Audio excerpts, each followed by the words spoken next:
One was a small English force, barely 9,000 men, tired, hungry, and trapped far from home. One was a small English force, barely 9,000 men, tired, hungry, and trapped far from home.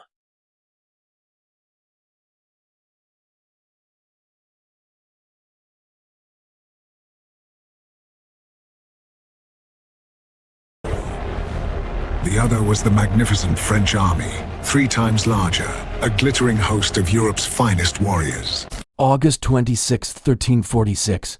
On a rain-soaked hillside near Crécy in northern France, 2 armies faced each other. One was a small English force, barely 9,000 men, tired, hungry, and trapped far from home. The other was the magnificent French army, 3 times larger, a glittering host of Europe's finest warriors.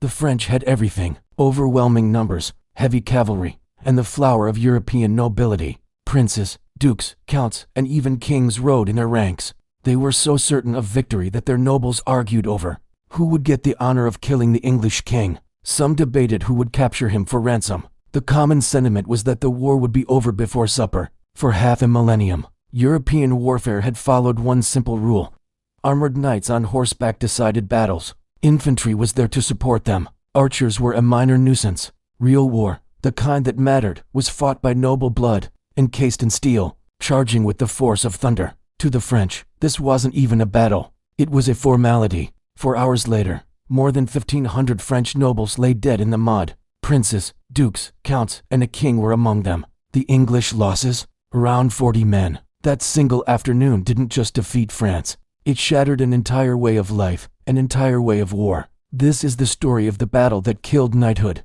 The English king, Edward III, knew he was in a desperate spot. He had landed his army in Normandy months earlier, laying claim to the French throne through his mother's lineage. For weeks, his army had waged a brutal campaign, burning villages, destroying crops, and looting towns. This was a strategy designed to humiliate the French king, Philip VI, and prove he couldn't protect his own people. But now, King Philip's army had finally caught up, outnumbered 3-1. With dwindling supplies and their backs to the coast. The English were cornered. Edward had to make a choice, and he made one that the French nobles found utterly absurd. He decided to put his faith in the weakest-looking men in his army, 5,000 English and Welsh longbowmen. These were not knights. They were peasants, laborers, and even criminals, men forced by English law to practice archery every Sunday after church. They wore little armor to speak of. Their weapon was a simple 6-foot yew bow, costing maybe 10 shillings. To put that in perspective, a French knight's full suit of armor cost more than a peasant village earned in a lifetime. But the longbow had one terrifying advantage: firepower. A trained archer could shoot 12 arrows a minute, with deadly accuracy, at over 200 yards. With 5,000 archers, that meant a storm of 60,000 arrows could fill the sky every 60 seconds, long before a cavalry charge could even reach them. Edward chose his ground with tactical genius. He positioned his army on a gentle slope,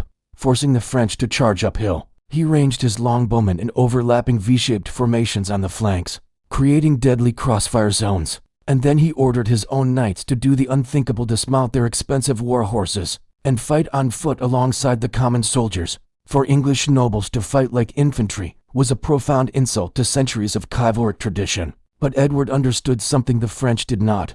Pride doesn't stop arrows. As late afternoon arrived, so did the French army, exhausted and disorganized after a long, forced march. The sensible move would have been to make camp, rest, and attack with a clear plan the next morning. King Philip even ordered a halt, but his arrogant nobles, hungry for glory, ignored him. Then the weather turned, dark clouds rolled in, and a sudden, heavy downpour soaked the battlefield. The English, disciplined and prepared, calmly unstrung their bows and tucked the precious hemp strings under their cloaks and helmets to keep them dry. The Genoese crossbowmen, mercenaries hired by the French, were not so lucky. Many had left their large pavis shields with the baggage train.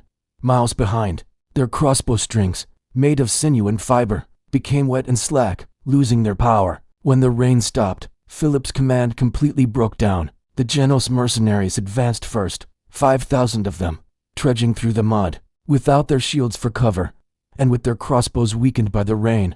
Their first volley of bolts fell harmlessly short of the English lines. And then, the English fired. Witnesses described the sound as a deafening thunder. The sky went dark. blotted out by a blizzard of arrows. 60,000 arrows per minute rained down on the exposed Genoese. The effect was immediate and catastrophic. They broke ranks and fled back toward the main French army. What happened next was an act of pure, arrogant madness.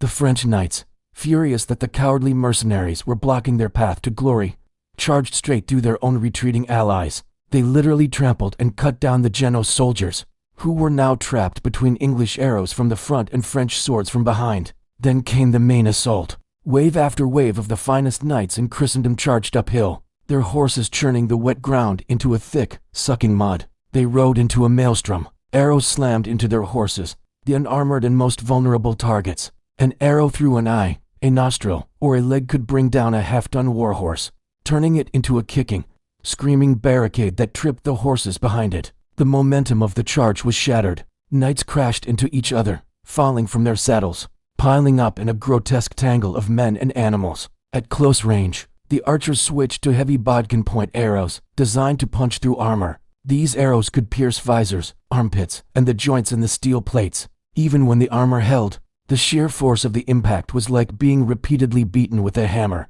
The English archers fired until they ran out of arrows. Then, they dropped their bows, grabbed daggers and mallets, and ran down into the chaos. They pulled arrows from the bodies of dead and dying Frenchmen and fired them back. The French nobility refused to accept defeat. They mounted 16 separate cavalry charges. Each one failed, adding to the growing mountain of corpses. As darkness fell, the scene descended into total insanity. French nobles were reportedly fighting each other just to get to the front, just to have a chance to die in the battle. One story perfectly captures the suicidal pride of the day. John, the old king of Bohemia, had been blind for a decade, refusing to flee. He ordered his attendant knights to tie their horses' bridles to his own. He then had them lead him into the thick of the slaughter, where he swung his sword at the sounds and shadows around him until he was killed. He died just as he wished, a king with his sword in his hand. By nightfall, the French army had completely collapsed. A wounded King Philip was dragged from the field by his retainers, protesting that the battle was not lost. The oriflamme, the sacred battle banner of France, was lost and captured in the mud. At dawn, the true scale of the disaster was revealed. Over 1,500 nobles and high-ranking lords were dead. Thousands more knights and men-at-arms lay beside them. Entire regions of France were suddenly without a duke, a count, or a leader. There were so many noble dead that there weren't enough men left to give them a proper burial. For weeks, their bodies rotted in the open. A chronicler wrote that the crows grew so fat on princely flesh that they could barely fly. The English lost about 40 men. Crécy was more than just a spectacular victory. It shattered an idea that had dominated Europe for centuries, the idea that nobility meant military superiority, that noble blood guaranteed victory in war. Crécy proved that technology, discipline, and clever tactics were more powerful than lineage. It showed that a disciplined peasant with a 6-foot piece of wood could defeat and kill the most powerful, best-equipped warrior elite in the world. The age of the armored knight didn't just fade away. It was killed in a muddy field in France, destroyed by commoners with sticks and strings. And after that day, the world would never fight the same way again. Thanks for watching. If you enjoyed this dive into history, be sure to like this video and subscribe to the channel for more stories like this one. See you next time.